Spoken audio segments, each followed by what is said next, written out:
Hey there, Vinnie from Project Frugal. 30 or so years ago, I seen an advertisement in a shop window, guitar lessons here. Now, I didn't know what I was going to do with my life, but this certainly sounded like a good plan. Hey, I wanted to become a rich millionaire rock star. So this is my story. Check it out.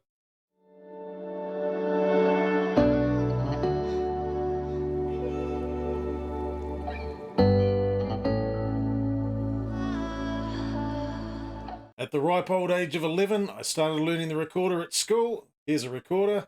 And not long after that, I started learning the clarinet because my mother wanted me to be a saxophone player. Wasn't really that interested in the saxophone, but I did learn how to read music, and I was one of the top recorder slash clarinet players at the school. Me and this other guy had a bit of a rivalry going, but that's another story for another day. Anyway, got into computers after that and started learning how to program, but that's, again, another story for another day. So didn't do much with music after that until maybe in the third form when I was roughly about 13. I did play a couple of gigs with the local orchestra. So was quite into music, and my dreams at the time were to become a member of the New Zealand Symphony Orchestra. Now things change, and over time eventually I left school, didn't know what I was going to do, ended up as a car groomer, absolutely hated that job. Got fired after 7 weeks. Well, there you go. Didn't know what I was going to do. Eventually, I found an ad in a shop window that said guitar lessons. And I thought, well, I'm not really doing anything and I'm not really sure what I want to be doing. But hey, I would like to be a rock star because apparently they earn millions of dollars. That sounds like me. That sounds fantastic. So let's go and do that. So I did. Here's the first guy I got guitar lessons with. His name is Anthony Sue. Well, he looked nothing like this when I met him. He was, well, basically his hair was a lot shorter. He did have a nice girlfriend. I'll give him that. And he was a great guitar player. And he'd been playing for about 4 years at this stage, but man, he could still blow me away today. So I had a few lessons with him. Well, quite a few lessons, probably for a good 6 months. And I ended up buying this book here, really studying the guitar because that's what I wanted to do with my life at the age of 18, you realise. And I started recording music. And we're going to play one of those tracks. Now, I'm not going to play all of it because it is not very good. So this is going back to the end of 1988, and here's one of the first recordings that I ever did. This was recorded by playing some music onto a cassette recorder and then playing that through one stereo system onto another and recording onto another stereo system while doing an overdub. So progressively, the longer you do that, basically the worse the sound quality. So let's check it out here. Lift me up, guitar man, from out of the cold. My mind has been tortured, my soul has been sold.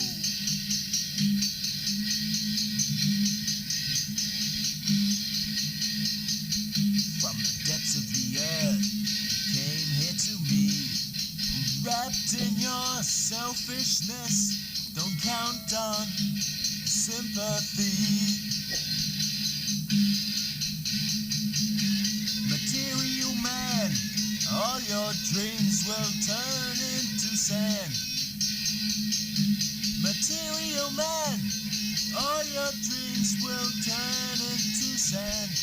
Yep, that's about enough of that. It's a pretty awful recording. But I started off on a very fat acoustic guitar with extremely heavy strings, great for building up your fingers, toughen them up. And then I ended up buying a Hondo Stratocaster. You can check that out here, one of those. Basically, it was pretty much the cheapest model in the shop, $250, and I was paying it off because I was poor, $10 a week until I could afford it. And I eventually got this particular Hondo Stratocaster. Nice. So that song you heard, Material Man, it was called. It's about some sort of rich guy who's got loads of money and living the materialistic lifestyle. I've always been about music with some sort of message, whatever that message might be. Anyway, the drums in there. Obviously, I didn't have any drums, didn't have a drum machine, but we did have an African drum at home. And using the power of a biro, I was able to hit the drum to implement a drum track. Basically, the hi-hat and the snare. Terrible sound. Worked all right. Better than nothing. So there was a music course available in Westport on the South Island, on the west coast of the South Island in New Zealand. And I had to move from Nelson all the way over to Westport. Let's go and do this. This is now 1989, and they've got a 4-track and, believe it or not, an 8-track recorder. Top of the line stuff, reel-to-reel stuff, back in the day. So we're now in Westport. I joined my first band. This was part of the course, and the people that were on the course available to join the band. We had Warren Birmingham, we had Brian Craddock, also known as Jimmy Studweiser. Well, that was his stage name. We had Peter Vale. I don't know what his stage name was. And I had to give myself a stage name, Vinnie Vengeance. Now, back in the day, I had limited experience, been playing the guitar for a handful of months, never played the bass, never played the drums, never played the keyboards. But we had a 4-track recorder and an 8-track recorder. I spent my time learning my chops on the 4-track recorder, recorded a handful of songs. Let's go and check one of them out now.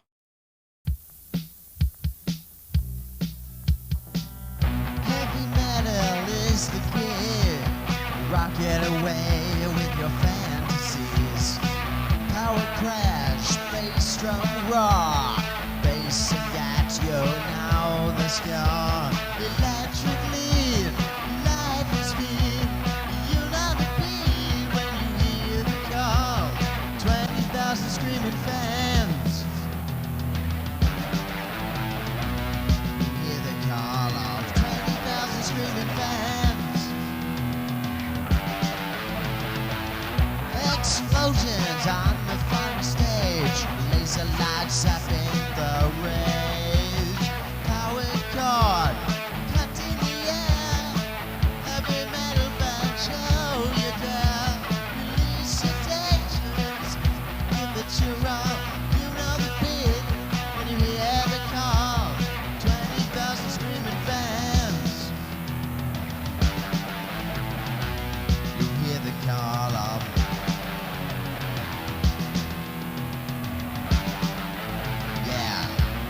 chase that.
And during the course at the Westport racetrack, there was a couple of bands formed. I was in one of the bands. We were called BFG, which apparently stood for Band from God. Now, there's two meanings to that.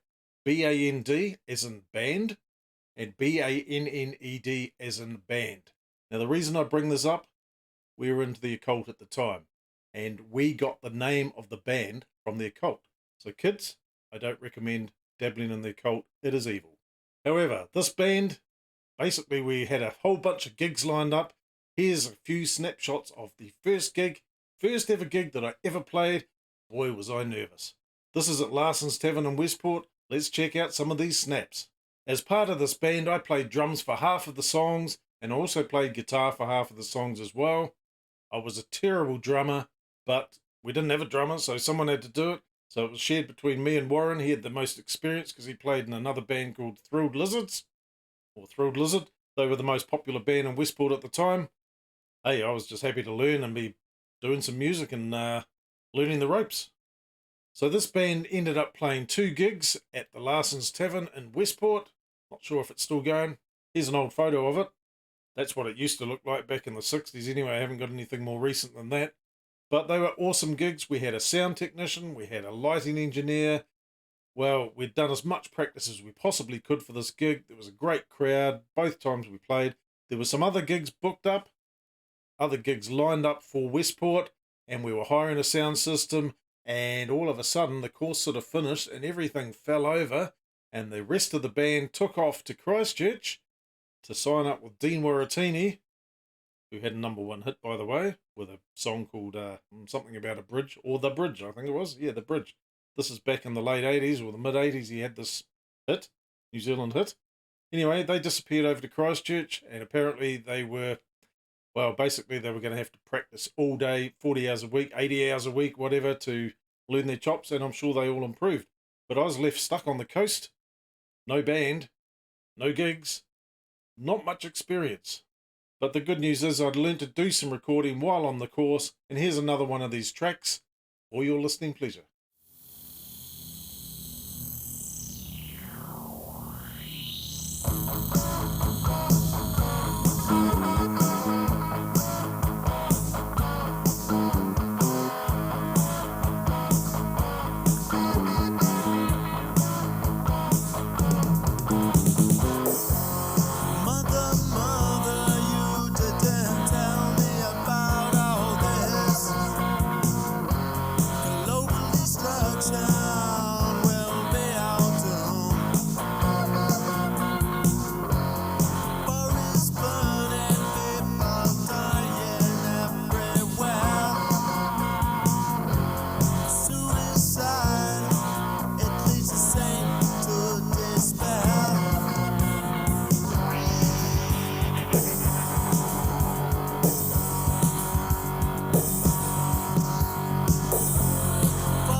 So this was definitely a work in progress, and it's the same as anything. Over time, you get slowly better, little bit by little bit, every time. You get better sound, you learn how to record better, you get better lighting, like in terms of this YouTube channel. You learn to present yourself better. In terms of music, you learn to sing better, or play better, or just learn some basic things. Just improve yourself over time, and eventually you're a rock star. Apparently, well, that's not the case, is it? Well, just got to keep going. Now, there was another opportunity. This was for a second music course, but this time it was further down the west coast in a town called Blackball. Population, probably about 300. Not many people, but what an opportunity when you're young, you're late teens, just about 20, just before 20, something like that. Anyway, what an opportunity to learn something great. And that's exactly what we did. But we'll cover that in the next episode. So I hope you enjoyed this. Hope you learned something. We've got some amazing songs coming up. Some of them are rubbish. Well, probably most of them are rubbish, actually, to be fair. But they do improve over time. So I hope you stick around. We'll catch you in the next video. See you later. Bye-bye.